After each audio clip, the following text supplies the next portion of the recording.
Podľa portálu Index sa členským štátom podarilo dohodnúť na ďalšej podpore pre Ukrajinu. Ukrajina tak do roku 2027 dostane 50 miliárd eur.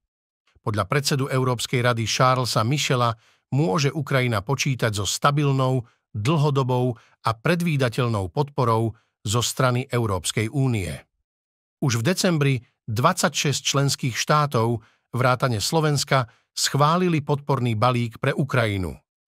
Maďarsko bolo jedinou krajinou, ktorá s touto podporou nesúhlasila. Od decembrového summitu členské štáty niekoľkokrát vyjednávali, aby presvedčili aj Orbána.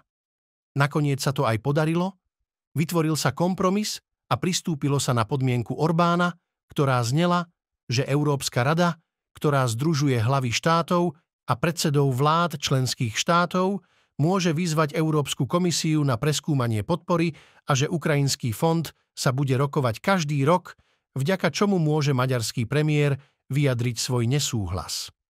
S rozhodnutím Viktora Orbána sú vedúci predstavitelia Európskej únie mimoriadne spokojní, napríklad predsedníčka Európskej komisie Ursula von der Leyenová na svojej stránke na sociálnej sieti napísala: "Je to krásny deň pre Európu." Kliknite na odber V4 News a získajte informácie o aktuálnom politickom dianí z celej strednej Európy na jednom mieste.